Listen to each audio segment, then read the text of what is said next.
So today, I'm sitting in the garage reminiscing as I'm packing up everything that I own.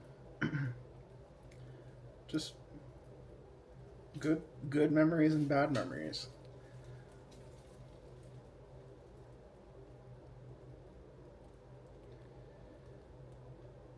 I think it's really hard sometimes to be the one having to end it all. In other words, you weren't the one who desired this outcome, but you're the one having to clean up the problem that was left for you. Does anyone else feel this way? Like, do you have a job that this is the case? um, in the line of work that I did, I was a broadcast engineer. And yes, I don't think anyone realized that we were the first to show up and we were the last to leave. When we said power cables at the end of the night, that was essentially us having to wrap it all up and put it into the truck for it to go away and for us to meet it at the next site. I think in some ways that's made my personal life and professional life quite hard, is this idea of I would love to walk into something and not be the one to have to make all of the decisions and then deal with all of the repercussions from them. Maybe this is a guy thing. I don't know. I'd love to to know from others if I'm crazy or if this is just the way life is. But man, I feel like in some ways life was never meant to be this hard.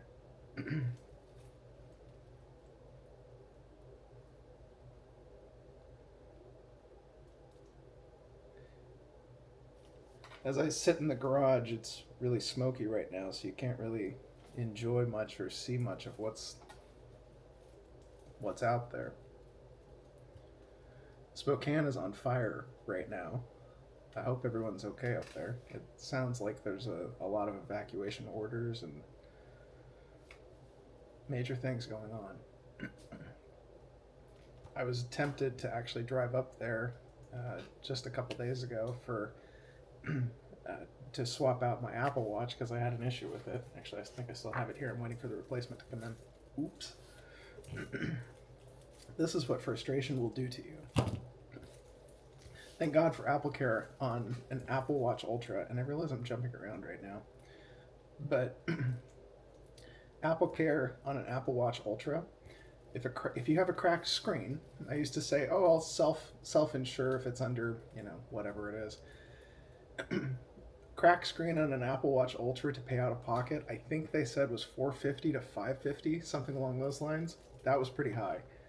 Um, Apple Care $79 replacement. Perfect. I can deal with that. At any rate, back to the Spokane story. The reason why I was thinking about driving up to Spokane is because they're the closest Apple store to where I currently live, and um, obviously going into an Apple store, for those of you guys in a big city, it's super easy. You just walk in, they give you a direct replacement, and you walk out of there, and you're off to the races. But for those of us that an Apple store is 2.5 hours away, the closest one, they'll ship you an express replacement in a couple of days. So I've been out of my Apple Watch for 2 days now. So which pros and cons. I mean, it's kind of hard to close the activity rings when you don't have access to your actual Apple Watch itself. But it is what it is. Um, but yeah, that's my story of how I figured out that there's a lot of fires going on up in Spokane was because I was thinking about driving up there and exchanging my Apple Watch. Well, when I look at the AQI and it's off the charts, I and better yet, I'll be camping in the back of Rex in the Cybertruck. Um, no, I'm good. I think I think I think staying home, maybe going west, sounds like the solution for the for the week slash weekend. But no, this is an exciting week. I mean, it's been contrasted by a lot of heavy personal issues, but I'm getting a tattoo this week. Um, Probably we'll take the dog and go camping. I think that's a wise move. Like I said, we gotta get out of here. The right now I'm looking at my here. Check this out. I'm looking at my charts, and the garage is nuts as far as the actual like CO2 ppm outside. And if you look outside, like yeah, that's it's not because of sun glare that you can't see out there. It's just smoky. Yee. So, I, I, yeah, go figure.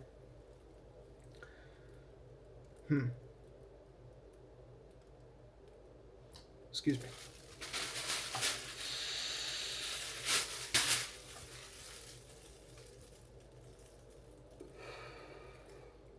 So, I think that's what the agenda is over the next couple of days. Probably should bring you guys along for the ride, because beautiful places. I mean, in the Pacific Northwest, if you've never been up here, it's the hidden gem of the United States, in my personal opinion.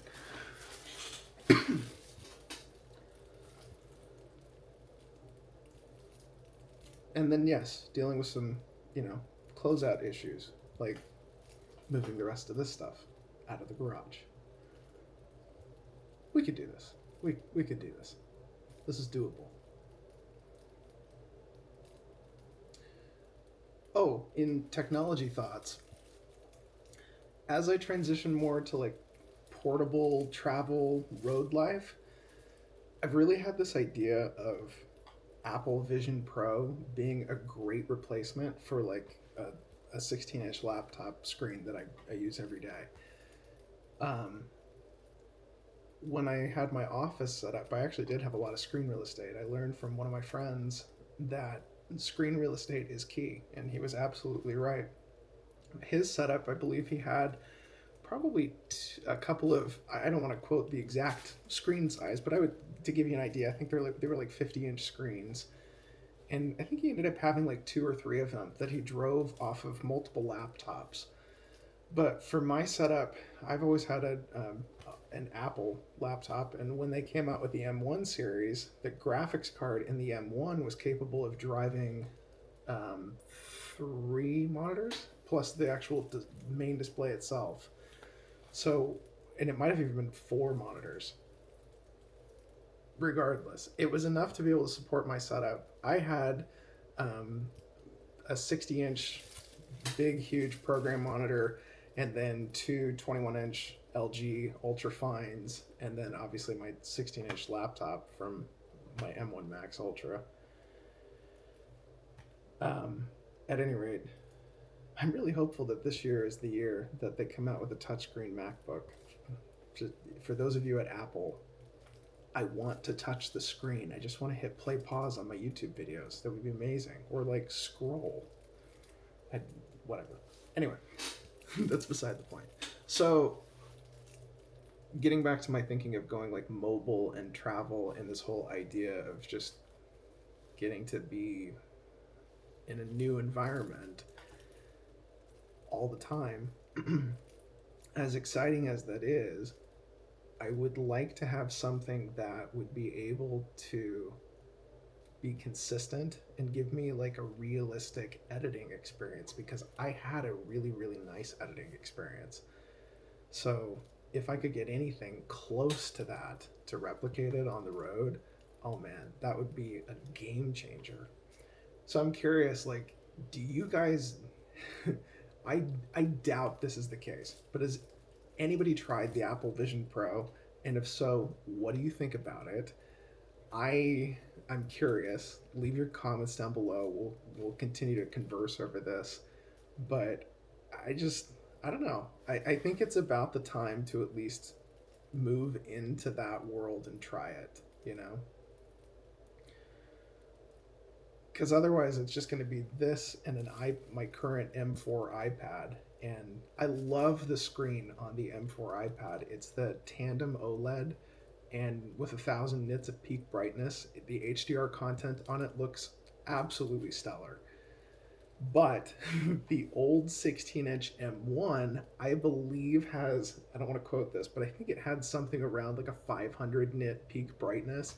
And it just, when you set them side by side, it doesn't even compare. It's just like, it's night and day in its difference. So, at least with the Vision Pro, would be these like stupid things that you would put on and strap in and start doing your editing and really kind of lock in and get it done. But